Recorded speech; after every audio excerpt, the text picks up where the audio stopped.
Of creatives that are working on God knows what, but we do it together. We start with a check in, and then we go to a little 3-minute meditation, and then we are off and running with a daily curated list. And we just find it very calming, a place of belonging. I really like a relationship where I can have friends and I don't have to talk to them. Well, if that is your jam, then this is your place. So that is the first group. The first entity of this whole craziness. I'm your host, Alessandra White, and I am the luckiest lady in the world to have found these two friends. I dreamt my whole career of having partners in the thing that I was into. And I thought, am I just too weird? Nobody wants to work with me. I never could find a good fit. Never could. I have found my good fit. And I would like to introduce to you my co-host, Shadows Pub. Shadows, how are you? And give us your brief history with Hive, so people get an idea of each of our levels of depth of knowledge. So I came on to the Steam chain about a month after they started issuing rewards and have just been exploring and learning ever since. And needless to say, when the big hard fork came, I became Team Hive and would be nothing else but. That cover it? That is so that's the best that you have ever done it. There's something about saying Team Hive that gets me all excited. Like I suck at team sports, but I can get behind Team Hive. Yeah. And my wonderful, warm co-host, Jennifer Nevrate. Jennifer, how are you? And give us just your brief Hive history so that people can place you in the group of your depth of knowledge. I joined Steam back in August of 2017, wrote 4 posts, walked away, and then discovered Hive thanks to a very good friend, Shane Mata, in March of 2021. And I never looked back. So I am also Team Hive, but I like to think of Tuesdays as Hive Day. And so I'm thrilled to be here with all of you. Well, Jennifer and Shadows, thank you for being here and being the foundation, the cornerstones of this thing. The only way that it stands is with you, and to keep my hands away from switching the Twitter accounts. Our special featured stars today is they are from D.Buzz. And if you've not heard of D.Buzz, I when I am writing copy for one of these shows, I may come up with something that never occurred to me before. And today was one of those days. It was start with D.Buzz first, then check your box and let it buzz to Twitter. In other words, you don't have to look for a Twitter alternative. This is the cherry on top. So I want to introduce to you Nathan. And Nathan, pronounce your last name for me so that I don't get it wrong anymore.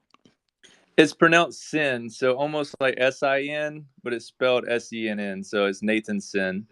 You should have seen me this afternoon. I was like, is it Gaelic? Is it Irish? So I'm like going through all the pronunciations on YouTube. You should have it was ridiculous. I was like, just ask him when you get there, silly. So it's And actually Swiss. it's Swiss. I love it. Chalets and everything, hot cocoa and big fuzzy boots. I like it. And who is your partner in crime? With do you have somebody with you? Am I right? Yeah, so I have Chris here with me. He's the co-founder of D.Buzz. He's kind of spearheaded the project. He's the one that originally came up with the idea to do a decentralized Twitter and got me interested in the idea. And I work on multiple other projects, and so I've seen the potential there, and I put some backing behind it and recruited some devs into the project to assist Chris with his vision of what D.Buzz would become. And over the last 3 years, it's really evolved into a really robust platform. And yeah, so I'm excited to see where it's come from and where it's at now over the past 3 years. This is so cool. Guys, we are going to geek out. I promise this is going to be good. I want to welcome into the mix our Dr. A, Dr. Alexandria Salzman. Dr. A, how are you? And what do you know about D.Buzz? Is it a new word to you? It's not a new word, but I don't know anything about it. So I will just slide myself between the knowledge base of where you are, Dr. A, and where Jennifer is. I know enough to be dangerous, not enough to be good at it, but I think I had a breakthrough today in my workflow.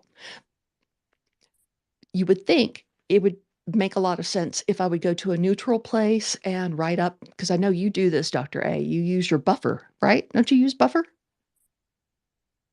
Buffer and Hootsuite. And Hootsuite. You would think I would go to um, an agnostic place to write these things.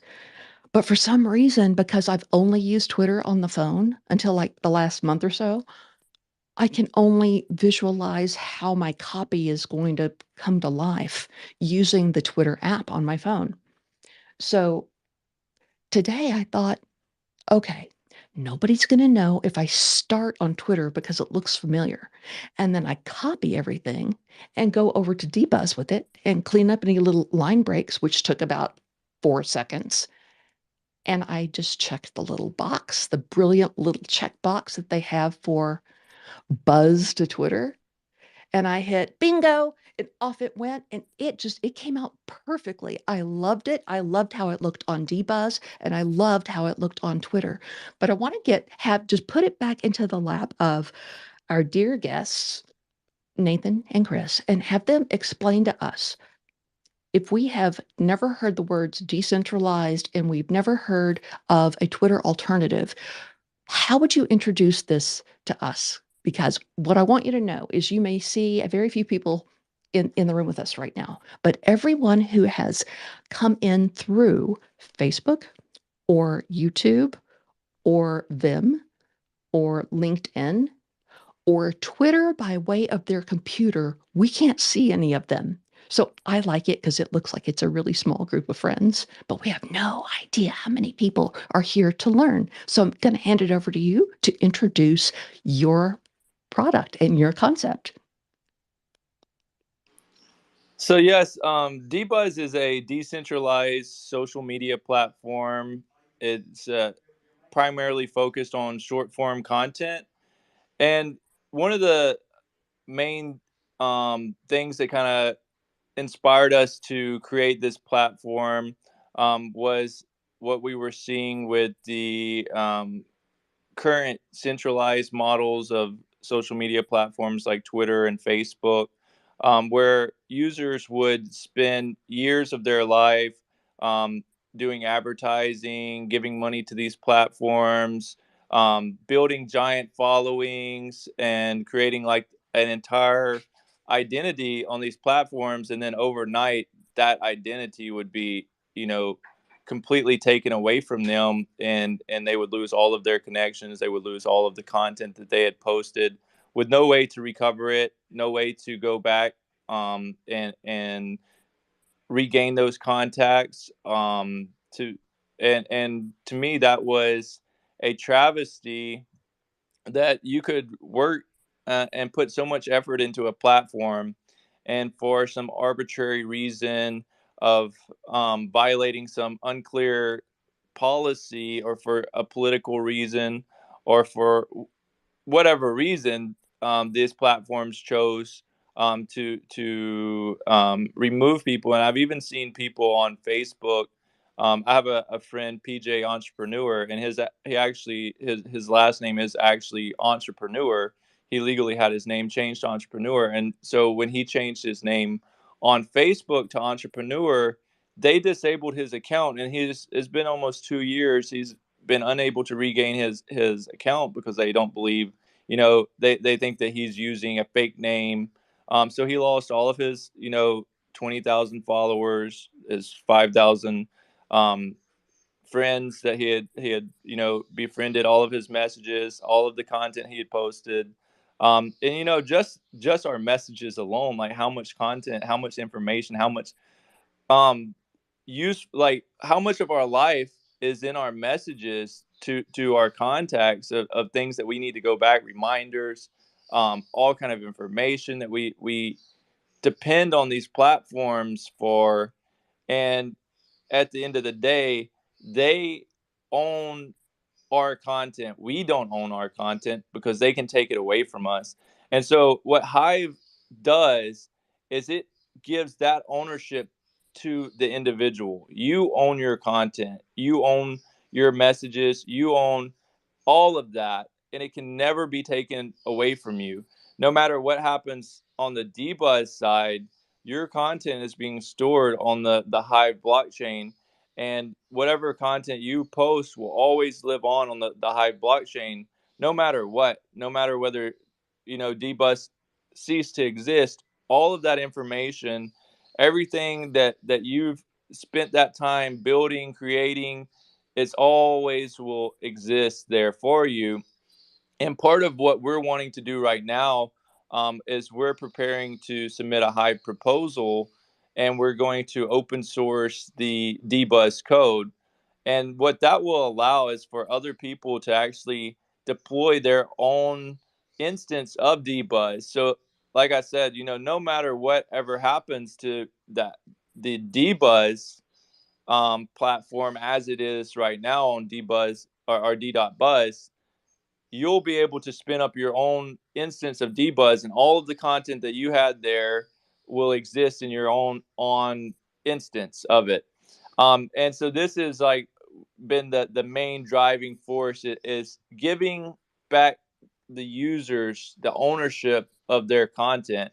And so I think that that's the main selling point of D.Buzz, is that you know you you are 100% in charge of your digital identity, and you own that, and no corporation, no entity can take that away from you. Holy smokes, did I just hear what you said? I like sat here and sat upright. You're saying that that you all are going to put your source code for D.Buzz for so people can just like I'm going to make my own D.Buzz. Wouldn't call it D.Buzz, but you're doing that, and so repeat that to me because it caused me to jolt. Yeah, so we're going to submit a Hive proposal for funding from the Hive DAO. If that is funded, we will open source all of our code for all of the work around Hive, including D.Buzz. We also have a app called Hive.pm, which is a messenger app that works on the Hive blockchain. We will open source that. Yes, we're going to open source all of our code, and then we're going to begin developing a lot of different developer tools that will be open source for other developers to build dApps on the Hive blockchain. So is the messenger up and running? It is up and running. So if you go to hive.pm, you should be able to log in. I know that it's still a work in progress, but it should be functional and it should work. As far as last time I checked it, it was working. But like I said, it's a work in progress. So it's not 100% there. But yeah, I think that right now it should be mostly functional. This is so cool. I understood 30% of that. But that's my role here. Okay. So what I want to know is for a beginner, what is an instance? Is it a use case? What is it? So instance would basically be that you take the entire source code of D.Buzz, and then you would basically deploy your own version of D.Buzz using the source code of D.Buzz. So basically, you could have whatever website you wanted, and then when you go to that website, the D.Buzz source code is ran on that website. So it's basically a clone, a copy. You could basically have your own copy of D.Buzz, and then you could rebrand it. You could create your own community. Maybe you make it a niche or whatever you want to do with it. Because Wait. Oh my God, my mind is like going in shadows. Could this be a solution to our chronic problem on Creative Work Hour of that confounded little Zoom chat box? We want something that lives on so that all of our banter and our charmingness and our bad jokes and whatever stay. They live somewhere. We're going to have a talk, Nathan, That's called because I don't know what I'm talking about. Discord. What? I said that's called Discord. It is called Discord. I need a little link right there. But let me ask you this about this instance business. Now, would that work for D.Buzz going on to other blockchains? Or is this not that? So part of our proposal that we're submitting is currently we have the current version of D.Buzz we call D.Buzz version 3 is the third version of D.Buzz that we've deployed. Currently, we've basically finished the development cycle of version 3. I think there's 2 more updates that we're going to do, and after that, we will no longer update version 3 D.Buzz. And what we're going to do after those 2 updates are finished, we're going to start working on version 4 of D.Buzz. And what version 4 of D.Buzz will allow is we're going to basically create a lot more interoperability to allow for logging in with lots of different platforms such as Twitter, Google, and then being able to use your MetaMask. So for like Ethereum or using Bitcoin methods to log in. So basically, creating a lot more connections to other platforms, other networks. We've discussed a lot of different. So um, Hive is always going to be the core, but we want to kind of open it up to a broader community. We also want to allow the onboarding to be a little bit more simple so people who are not entirely familiar with Hive can at least get their foot in the door and see, okay, there's a community here. I can create content, I can post content. And we're going to have what's called sidechain or off-chain posting, which is basically going on the ceramic network. And then if you so choose, you can onboard onto Hive and then actually have that content posted to Hive as well. So we're kind of branching out, kind of opening the possibilities to more than just the Hive blockchain. Um, and I think that's going to allow us to expand our reach and kind of further the idea of the decentralization um, aspect and giving people um, more options to use our platform, because one of the biggest hurdles that we've had since we launched D.Buzz is the onboarding process, because for the average person, I would say creating a Hive account can be somewhat confusing. And so that's a challenge that we've really kind of struggled with.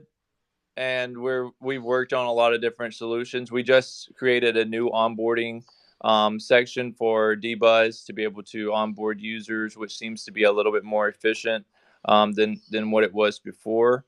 So that's a really good thing. So because we've had so many conversations here where what is the lowest hanging fruit for a beginner to start to put a little something out there in content? Well, we always recommend D.Buzz. So how does this onboarding work? Because where does D.Buzz end and Hive begin? Is it all one? Can you describe the onboarding to us a little bit more? Because I'm quite interested in this. So currently, right now, in order to use Hive or use D.Buzz, you do need a Hive account. So we just created a new portal on the actual D.Buzz website where you can create a Hive account. Just using a cell phone number, you can get a text and verify and create a Hive account. In the version 4, we're actually looking at some integrations with SBK Network and basically creating a onboarding where you don't actually need a Hive account anymore. It goes through a ceramic network, and then that allows for using logins methods such as Twitter login, a Google account login, email.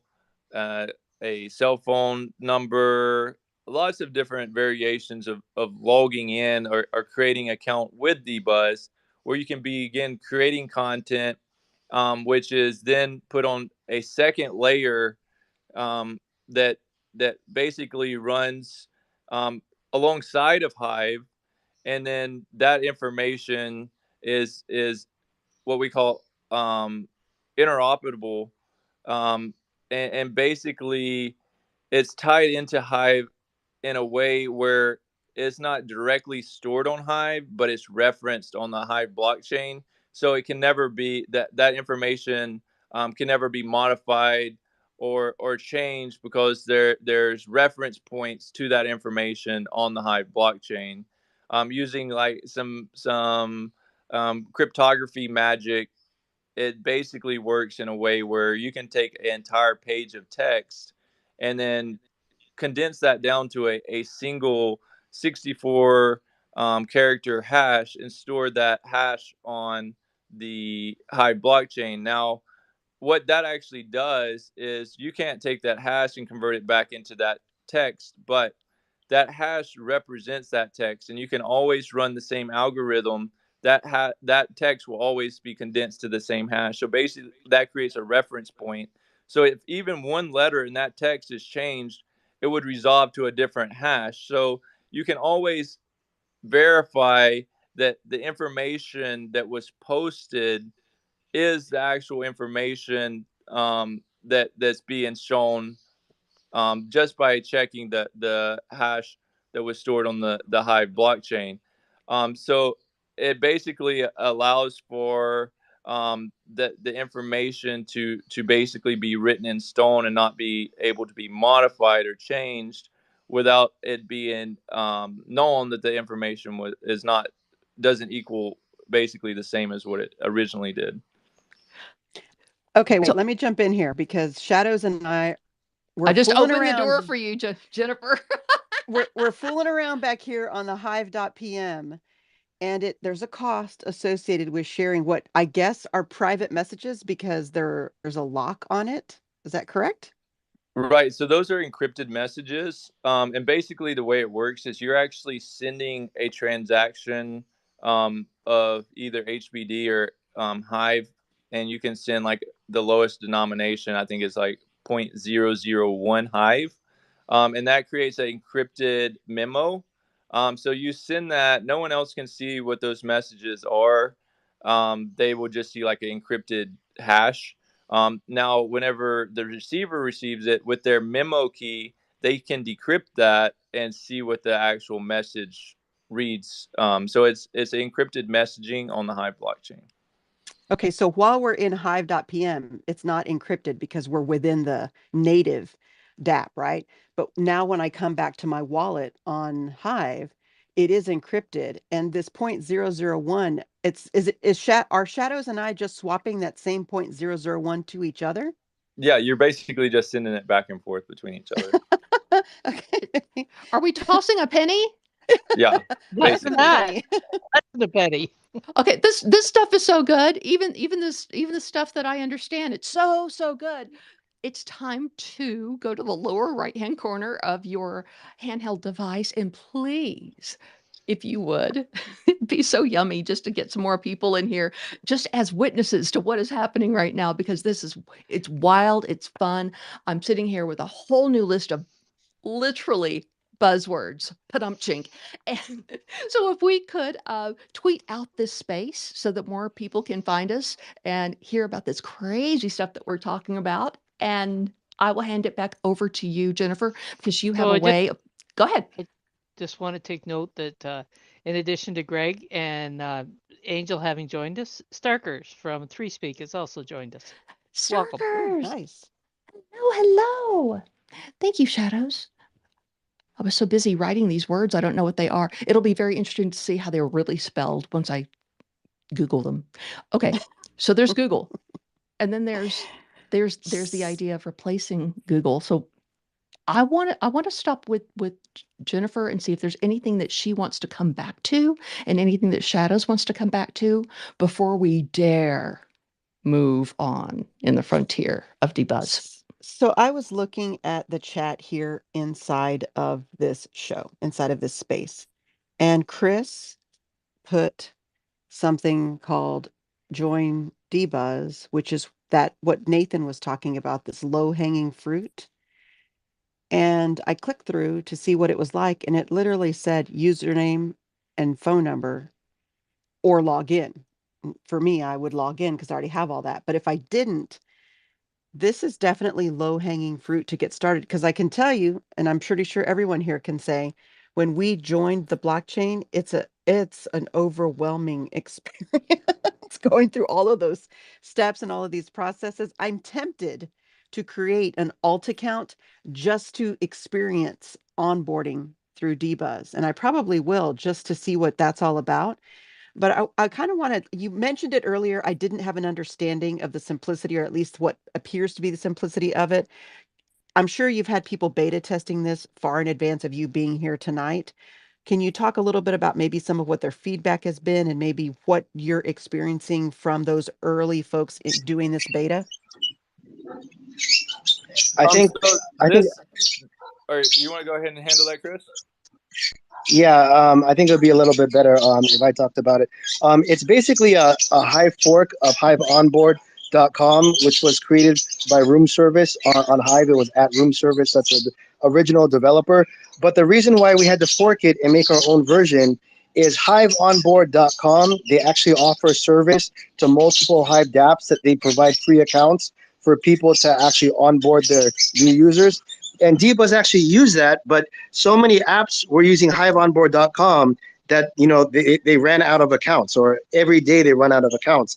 So we had to fork their software and plug in the own accounts that we claim through resource credits, which is about 4,000 accounts so far. And what we did was, our developer, like you said, made it a little bit more simple, maybe a lot more simple.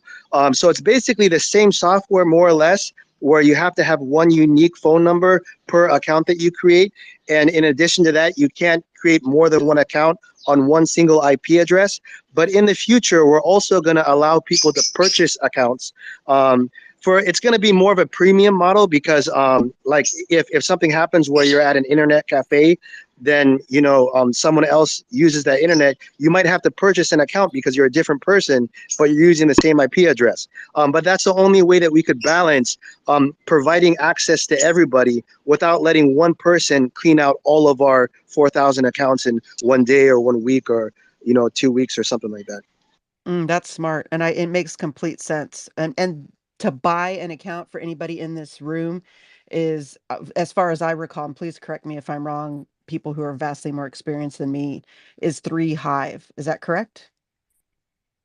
That's the figure I've last seen. I think it actually depends on the service. If you go to hive.io, there's a place where you could choose to join Hive or sign up. And then there's multiple platforms that offer different onboarding services. One is block trades, which you could buy with Monero or Bitcoin. Another is Ascensi, which you sign up through email. And then they also have others. I forgot some of the others. I think Engage might have one. Multiple dApps offer sign up services. And in addition to eventually adding where you can buy, we're also going to link where you could sign up through multiple other platforms on Hive. And that's kind of like the standard, what a lot of other dApps do right now. And that makes sense. Yeah, you'd have to set, because obviously the price of Hive fluctuates. And so maybe the the cost of setting up an account is the same, but then the price of the token shifts and changes as they are wont to do. And so what used to be acceptable all of a sudden isn't enough, and or maybe it's too much, and so it could be less depending on the value. So I can see why there's a variety of ways and a variety of price points. Yeah, and it helps to have a free market because then there's competition, rather than having a standard price that, the price might not actually reflect what the account is worth. Wow, that's amazing. Okay, so you guys have been, you were on a show, you've been on a few shows today, and you were on Hive Chat, and Nathan mentioned earlier one of the vision or the focuses that you all have has to do with this DHF proposal and what's going to happen from the DHF proposal. Which once we see your written proposal, we'll be able to go into the fine details of what that is. Talk a little bit more about that, because if you're going to be going this route, there's goals that you all have in mind. Now, you don't have to give us the keys to the kingdom, but just give us that broader scope of what you think. And Nathan, you probably touched on those, but I feel like now that I have this additional information, I kind of want to know more.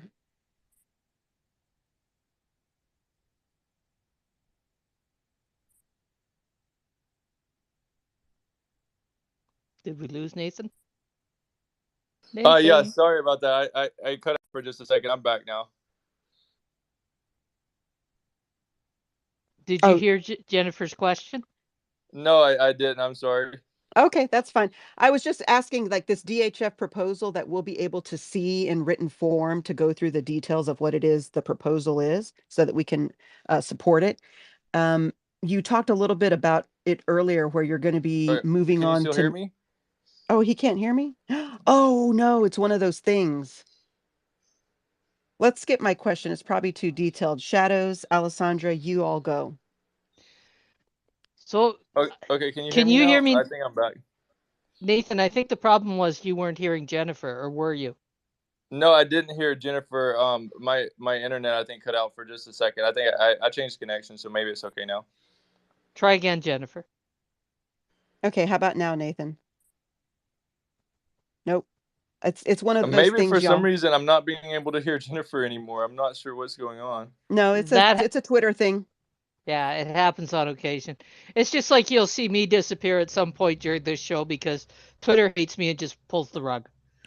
I'm wondering though, Shadows, do you feel a Maybe Chris vibration can come or down something? and I can listen to his audio. Maybe someone else can ask the question. Chris, could you hear Jennifer? All right, Chris is coming downstairs. He's gonna come tell me. Okay. But Okay. if you think you're getting rugged, Shadows, I'm hoping that we could turn the drama up on it a little bit. Like if you think that you're beginning to get rugged, that you could go like, ah. Well, you're the one that would be able to tell me if I'm going to get rugged. Oh, because I'm the first one to hear. Yeah. A disturbance in the universe. It's one of two things. You're either going to hear me heading into the Matrix, or Twitter's just going to rug me. And it can happen in a heartbeat. And it has. Okay, so Nathan is on mute, and is Chris there? Oh, they're both on mute. Okay. Okay, so I'm on Chris's phone now. Maybe I can hear Jennifer through Chris's phone now.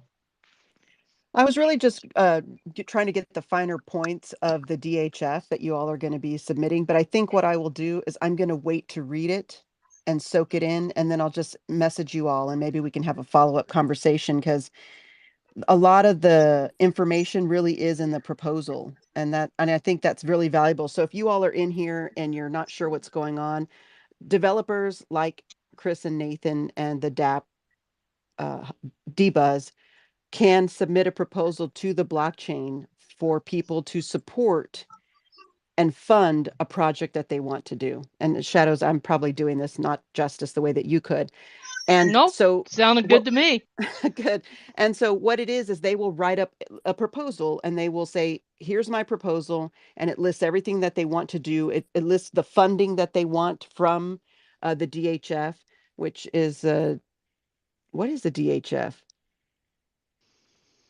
The What does DHF stand? The centralized hive fund, I believe. Right, that sounds about right. Okay, that I had heard it before, but it escaped me. And so then we, as the community, as the people who are part owners of the blockchain, can go in there and we can support those types of proposals that we feel will add value to the chain, to us as users, to the chain as a whole. Some of the stuff is utility stuff, some of it is, front end, some of it's back end stuff, some of it's all kinds of things. Not everything gets funded.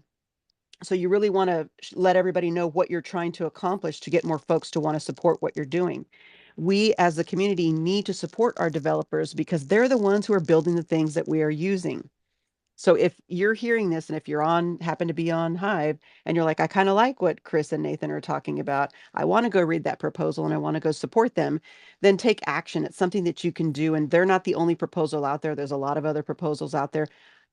You want to, just like in the way that you want to curate good content, you also want to curate good proposals. You want to support proposals that make sense to you and then don't support the ones that don't. We think what maybe, or I do, I think what Chris and Nathan and the folks at D.Buzz are doing is important. But then again, I'm a Twitter fangirl and I love microblogging. And D.Buzz was one of the first places I went to when I really embraced Hive. So for me, I kind of like what they're doing. I'd like for them to continue doing it. And that's kind of how that works within the blockchain. We don't have venture capital money that's going to pop in and go, here's, several $1,000,000. And by the way, we own everything. It's us as the community who are going to support them and encourage them to develop the things that they've said. And we're all part owners of those things in some form or fashion just by being part of the chain.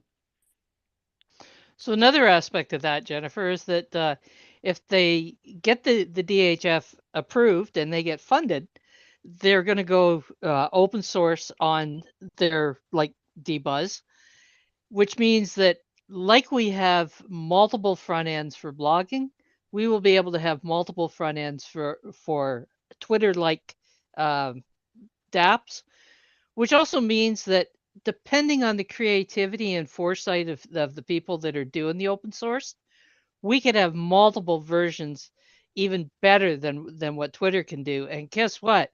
There's no Elon Musk that's going to say, oh, you have to get a blue check mark just so that we'll acknowledge you or whatever other game we want to play, because now you're on the blockchain and nobody can take your content from you. So I think what they're doing is fantastic. We have someone in the room who works for an app development studio in San Francisco. But so what I'm hearing in what you're saying, Nathan and Chris, it sounds like you are your own in-house dApp development studio because you're doing more than D.Buzz while you're continuing to further develop D.Buzz. Do I understand correctly? Yes, that's correct. I work on multiple different projects. D.Buzz is just one of many projects that I've worked on over the past 7 years that I've been full time in the development space. And so we have a team of around 15 developers that work for us full time. And of those, we have a small team that's dedicated to working on D.Buzz. And I'm going to ask you about another product that I read about that is under your auspices, but I thought this might be a good because we've covered a lot of ground, a lot of terminology. I just want to stop and acknowledge anybody else that has hopped into the room, has hopped into our space with us. Invite you to tweet the space out and see if there are questions that we could ask of the guys while they're here. Our stars. Yeah, this is a great time to get your questions answered. I don't know, we kind of went off on a deep end a little bit, but even just the basic things of how maybe you have a wish list for D.Buzz that they can start developing in the version 4 that is forthcoming. See what I did there? I have Forth. one. Oh my God. Okay, but they may have tossed this around with the watered up pieces of paper and the rubbish bins, but would you ever consider social audio as part of D.Buzz? Or is that like a hell no? I didn't quite catch that. Can you repeat? Yeah, so we're right here on Twitter Spaces, right? And the only thing that holds up some of us Yeah. is that there's not a Twitter Spaces social audio on D.Buzz quite yet. Now, is that something you would ever be interested in, or is that such a different breed of cat that not so much?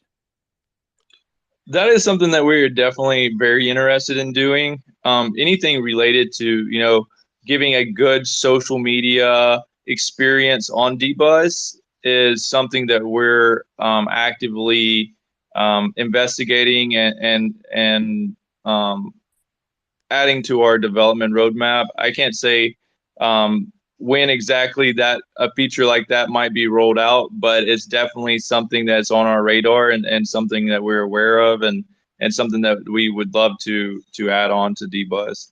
It sounds like a heavier lift than maybe some other things. So how do you Yes. So because with that it comes content. So there's a little bit more infrastructure. In the beginning, D.Buzz was just a micro blogging platform where you could basically create a tweet and it's stored directly on the blockchain. So less infrastructure. It's mostly just a front end code that runs in the browser that communicates with the blockchain to allow you to post text. And then we expanded that to allow images, and then we've worked on adding video and doing all the embeds and all of the different stuff that you see now. So adding something as extensive as having a live conversation in a decentralized manner requires more development in the Web3 space. And that's something that our team is very interested in developing. And we have Starkers here with 3Speak, and they're working on very interesting technology, and our teams are starting to collaborate together to work on the SPK network for being able to do decentralized storage. They have a video encoder for the 3Speak, which is a decentralized video platform similar to YouTube. And so I think over the coming year, we'll start to see more and more technologies developed around being able to do things like being able to host live events, we have through Vim TV being able to do live video streaming. So yeah, so we're gonna definitely investigate and work on these technologies more in the coming year. Well, it sounds like you had 3 events today. This is the third of 3, or are you also going on like late night talk show tonight? I think that this is the last um, interview or podcast that I have going today, but maybe in about I want to say about 4 hours is my office hours that all my team come in, and we'll begin our daily development cycle, because I'm actually in the Philippines. I've lived here going Oh, on 7 years. I came here in 2016 and began working to build a team of developers here and educate them on the blockchain development and building decentralized applications. So over the past 7 years, I've built up a team of people here, and we work on lots of different projects. So actually today is we meet in office multiple times per week, and so yeah, today is actually my office day. So not quite done for the day yet. Just kind of you're just getting through it. it's just the line has blurred, hasn't it? So what I wanted to ask you, okay, so if we're setting aside the idea of social audio, do you have something similar on D-Buzz to the show you just came from, the in real time text show called Hive Chat? Is there something like that that we could do on D-Buzz?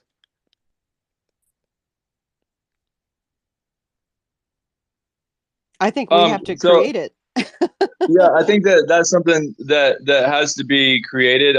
Chris said that it's something that's been experimented with, but it hasn't fully been implemented or um, been consistent. So yeah, I think that something like that would be great on D.Buzz. So let me ask you this, okay? Because this is where all conversations end up converging here, right into the corner of AI. So we can kind of tell on Twitter when there's content that's being created by AI and posted. Do you see much of that on D.Buzz? Or are folks playing, experimenting with AI and D.Buzz?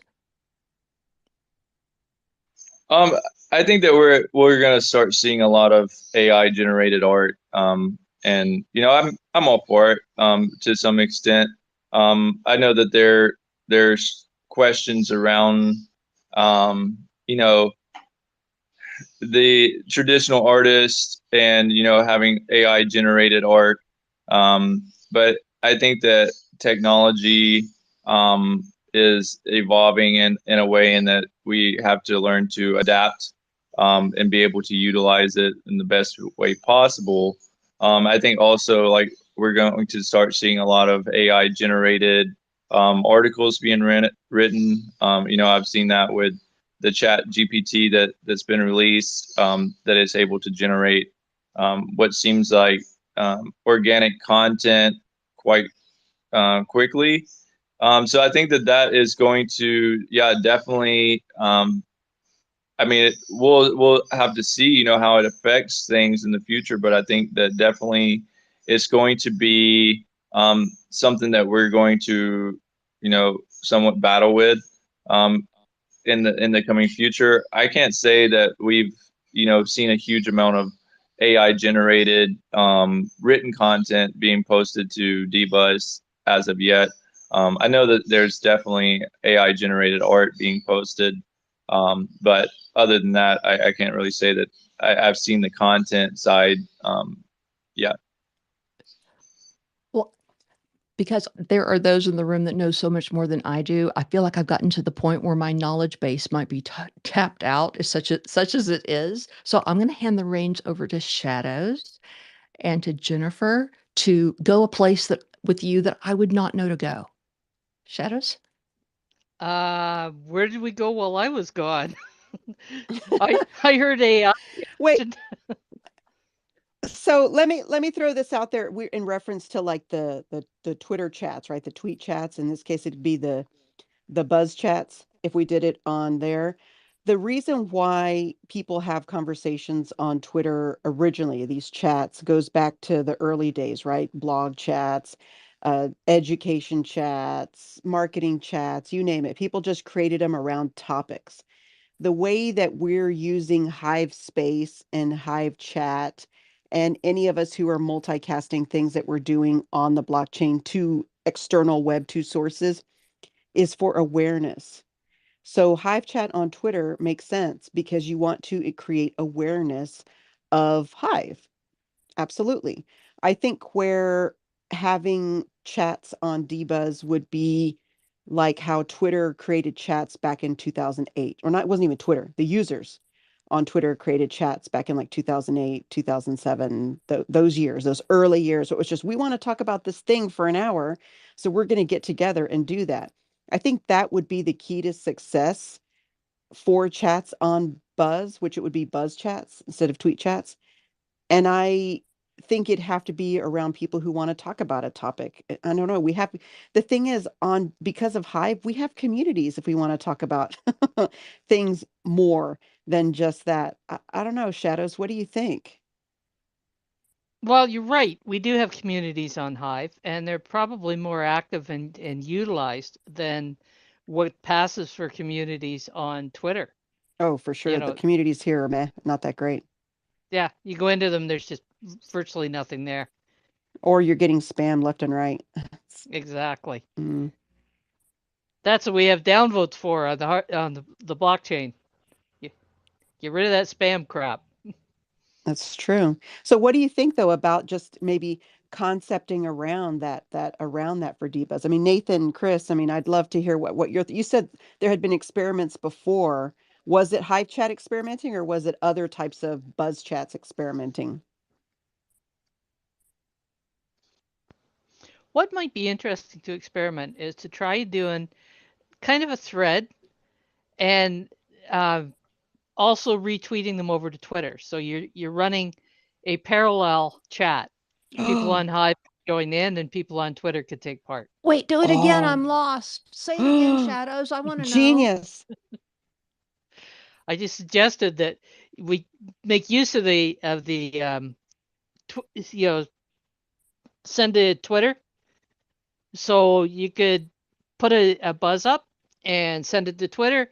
There's the start of the chat. People on Twitter can pick it up and chat. People on D.Buzz can pick it up and chat.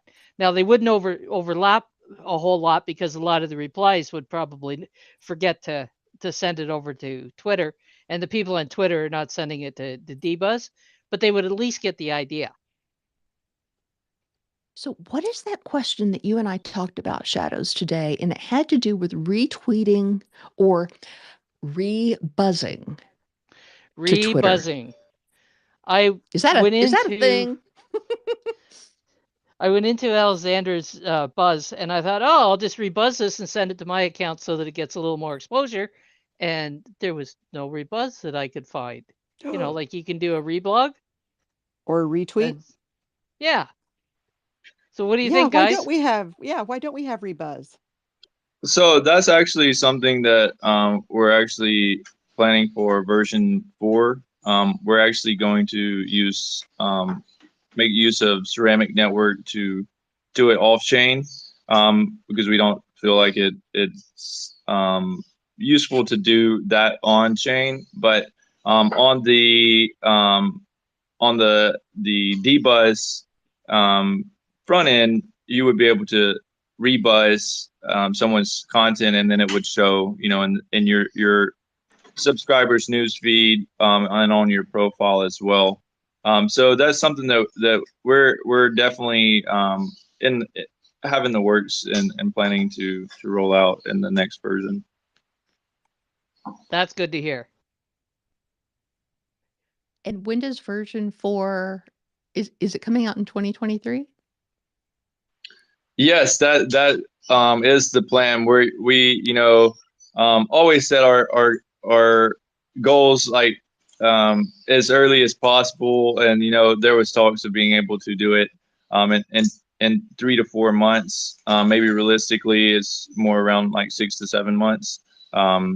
So hopefully, by the end of the second or third quarter of the year, we'll have version 4 completely rolled out, which will be a much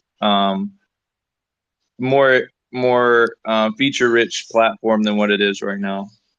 It looks pretty feature rich to me. And I love it because I can recommend it to those that have never been into Twitter before.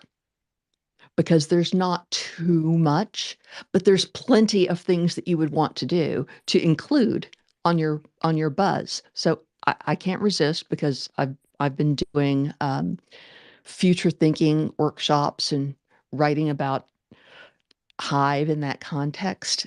So what's up for 2025? Do you have any wild ass ideas that, just sky's the limit, moonshot stuff? What's your So yes, dream if you could? actually we have some pretty outlandish plans for the coming year. We're actually planning to launch a NFT marketplace that will be part of D.Buzz, where your NFTs are also part of your profile, along with a decentralized cryptocurrency exchange that will be part of D.Buzz, and kind of integrating some of the other dApps that are utilizing these NFTs into D.Buzz. So that's still a bit, in the drawing board phase, and a lot of it is actually where have begun, the development of the NFT platform and the marketplace, and utilizing some open source code that's already out there. So yeah, that's something that this year you'll start seeing rolled out as well. And in the coming year, we'll say 2025, really super feature rich decentralized application that really allows users access to the latest technology around doing atomic swaps and decentralized exchanges and trading NFTs, and that will all kind of tie in to your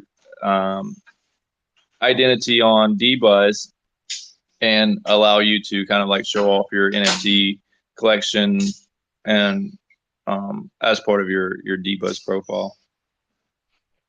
It sounds So like you where have are you Go ahead. where are you going to factor Hive PM in? Are you going to integrate it in so that it is readily accessible through D.Buzz, or what do you get your plans with that? Yeah, so our plan is actually to eventually have it kind of embedded into D.Buzz, and then we're also looking at off-chain options as well, making use of IPFS for being able to send encrypted images, and being able to send voice memos. That's all encrypted and make use of a lot of different technologies, so it's not 100% reliant on Hive. It also can make use of different Web3 options, and it kind of is up to the user how they want to utilize it. So yeah. So what if somebody wanted to do a group DM? Would that be possible, or is that further development? So right now, we don't have that option. Like I said, it's very rough product, very basic. Just basic, being able to send back and forth, user to user encrypted memos. We don't have a lot of features there. We had worked on adding images, but we haven't really enabled that, where you can actually send encrypted images in your memos. But in the future, yes, definitely group conversations, being able to send media files, any type of documents, but the main thing is being able to make use of encryption. And then some people also don't want their content or their messages being like permanently saved on the blockchain in case there's some kind of security leak in the future where their memo key is compromised for whatever reason.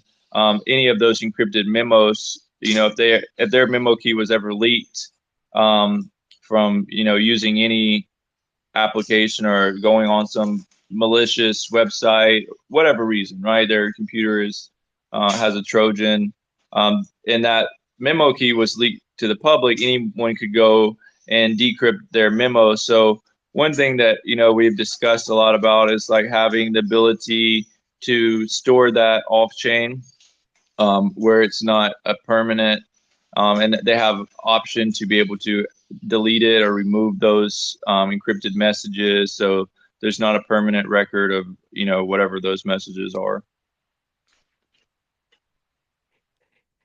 It seems as though there is some flexibility that by design, it seems a little bit like, let's just say I enjoyed the thing about RVs, those recreational vehicles where you can take them out camping, and they have small versions of everything. They have a small kitchen sink, they have a small this, they have a small that, so that you can be on the go.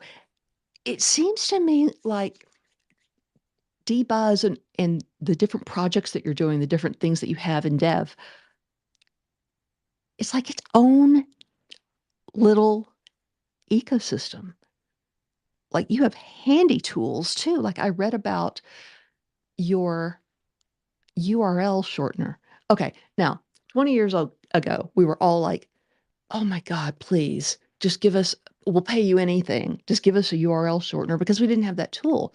And now there are lots of them and they're by subscription or you pay a lifetime fee. So what what possessed you to come up with the URL shortener? So a lot of the projects that we have, like the URL shortener, the PM.hive, the encrypted messaging.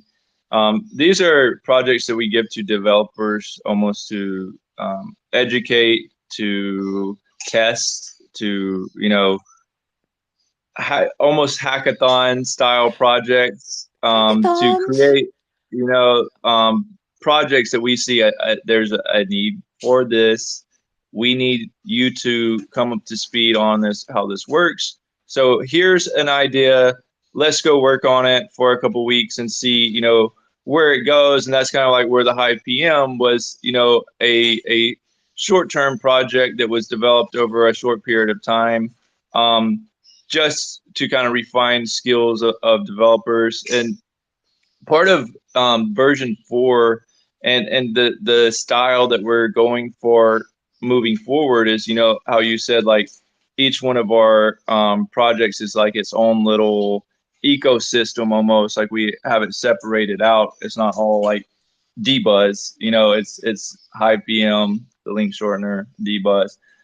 Going forward, we're going to basically split up every single feature on the D.Buzz website into its own package. And this is kind of like the contribution that we want to make to Hive is that, the onboarding page, that's a feature, that's its own package. You can clone that, you can use that. Maybe the login section, that's its own feature, that's its own section. You can clone that, you can use that with your project.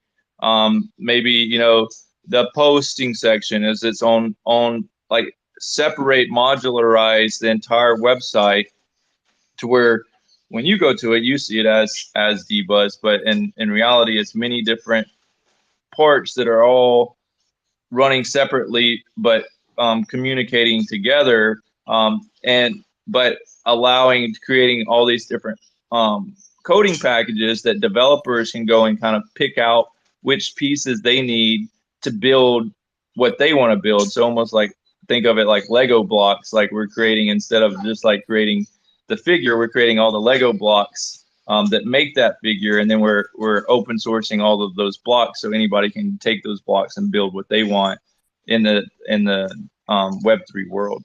It sounds like such a creative team.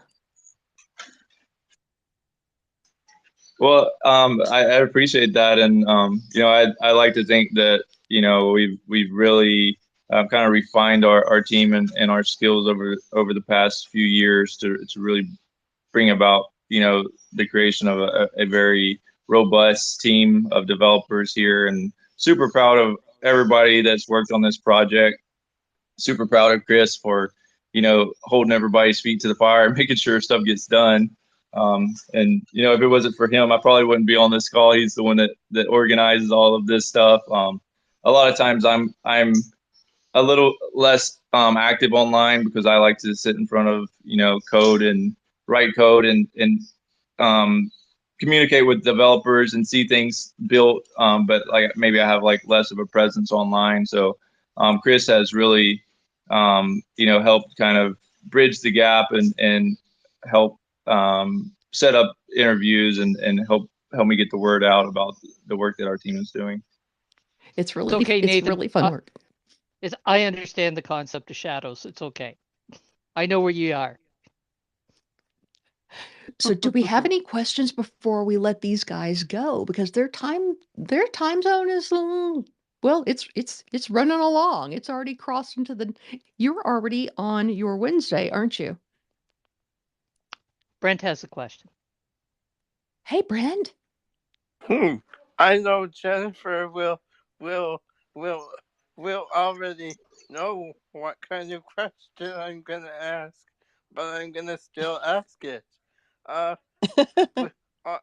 do you think about accessibility when you're creating when you're developing your D.Buzz? I love that question so much, Brent, because I have been asking for the same thing. I think when we have a GIF, we should be able to add in the alt text. I think when we have a photo, we should be able to add in the alt text. I think accessibility is something that Web3 and not just D.Buzz in general, Web3 really needs to embrace. So I love that you asked that question.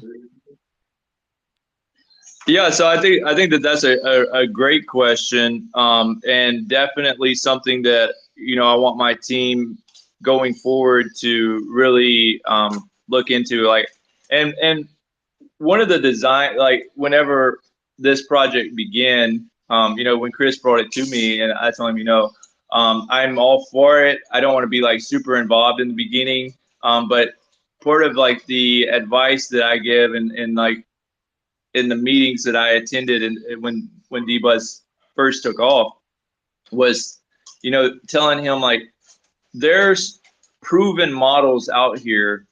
Um, there's been billions and billions of dollars put into research, refining methods, refining the spacing between text, the spacing between icons, the way things should be. There's been billions of dollars put into this, how accessibility should be done. These multi-billion dollar companies have really put in, a huge amount of budget into doing this testing to know exactly what is the most um, appealing, intuitive designs possible. So instead of trying to go and recreate this on a shoestring budget, just go and copy what is a proven method. So I think accessibility is the same idea. Like we copy the same methods of what are other successful apps, what are other successful brands doing around accessibility, and if we copy those methods, then I know that it will be the best. So I hope that answers that question. Big, I think if big, we just look at Twitter, Twitter's got the accessibility on the photos and the GIFs at the very minimum. And then, folks, we as individual users must use camel case when we're using more than one word in a hashtag. So I think that's a good start. What do you think, Brent? yes, that is a good start. But it's also not a one size fits all approach, and it's not just a checklist like saying that you're accessibility compliant. But if you're if you say that you're compliant, make sure that your platform is compliant instead of just checking boxes and saying that you're compliant when it's not. Yeah, that makes a lot of sense because that was happening in and still is happening in the sustainability industry where things were being greenwashed. Is that similar to what you're talking about, Brent? Yes, it's that a lot of companies have a checklist and just check boxes and say they're compliant, but when you use their platform or website, it's not accessible. So then it comes to that they're not compliant. So, Shadows, I'm wondering with what Brent is saying, and we get to elaborate on this with Brent next week. He is the star, the featured guest. But it makes me wonder, and I'll be doing some research on this week. When Jennifer was talking about the alt text, the sticking point of coming back and getting all of that described, doing that keyboard work to get that described, because that's what we need to be doing, right? Make it accessible. Like, how can AI be used as a tool to describe what that GIF is? Is anybody doing that yet? My Might that work? suspicion, my suspicion here when it comes to blockchain, and Nathan may be able to expand on that, is that it's going to be you need to creep before you can crawl. My understanding was that when the Hive, when the Steam blockchain was released and it carried over to Hive, It was a limited set of HTML that was released with it and a limited set of CSS. A lot of that was to avoid the possibilities of hacking. So I wouldn't be surprised if the alt tag itself is not actually accessible through the blockchain, and that might be something that has to be done at the development level. Nathan, do you have any enlightenment on that?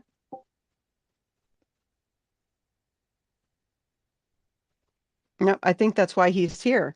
Well, and I think we can talk about that next week. And I think these are good questions to ask because as we talk about encouraging more people to look at Web3, to look at the blockchain as a potential destination for their content, and then of course specifically we here talk about Hive because we're Hive fans. The fact is, we want more people to know about this, but in order for more people to know about it, it needs to be all people should know about it and all people should be able to use it. And I think you're right, Shadows. In the beginning, it starts off with a simple framework because you got to crawl before you can walk, before you can run.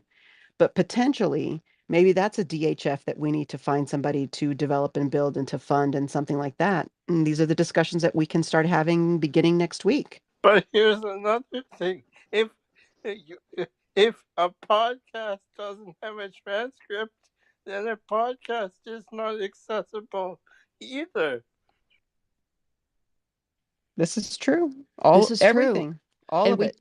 the in Ariel, I'm making a note of some of these things that we just talked about here at the end so that we bring them back next week for Brent Manuel's. I got stuck. So I think guest appearance on Hive Space. Thank you. Oh, thank you. So I know that these guys they've been up in the middle of the night talking to us over here in the West about D.Buzz and all the different dev projects that they have going on over there. It has been such an honor and a pleasure to have you, Nathan and Chris, as co-founders of D.Buzz. And I want to get better and faster at using your tool because it's fun and it's beautiful. And there's the layout I already recognize. So I really want to congratulate you on this great work that you're doing. And that, of course, if you got hackathons going on, you've got mad, crazy creatives going on over there on the D.Buzz team. So thank you so much for being here. Is there anything else we wanted to do? Starkers, thank you for coming. Bez hopped in. Yeah. Angel was here. Thank you, Angel. Greg has come, and he's also come with the do random acts of kindness. We have sweet people that are here. Dr. A, thank you for dropping things into our nest and into our chat. Is there anything else that we need to do before we look forward to seeing Brent next week here on Hive Space? What do you think, Shadows? Well, I will mention to the guys that if they do put a DHF together, to make sure that we're aware of it so that we can help them promote them and support them in it. And I guess we could say bye, Wilma. And bye, Bye, Wilma. Wilma. Thank you Bye, for y'all. having us on, and I appreciate y'all the support and the all the great things that y'all said. Really encouraging to our team here. So yeah, I look forward to the show next week and how we can work on improving our platform in the future. And I look forward to whenever we launch our Hive proposal, I will definitely send it out and let y'all know. And I would look forward to having your support on that. Absolutely. We're ready. Give us the link already. Okay, we'll do. Thank you. Coming soon. Jennifer's very excited about this. and I'll have her explain it to me. So that's our show, folks. And I tell you what, we really appreciate you. Even if we can't see you on our Twitter app screen, we know that you're there. We appreciate you listening from Facebook, from YouTube, from Vim. We did that. From LinkedIn and all the places, all the places, all the places. Thank you so much for being here. It really matters. You could have done something really interesting with your time, but You spent it with us to learn stuff and to geek out, and this is what we call entertainment. So thanks for And being with us. let's not forget that we appreciate the people who take the time to listen to the recording after, because we know they do. We know that they do. Yeah, so good night, everybody.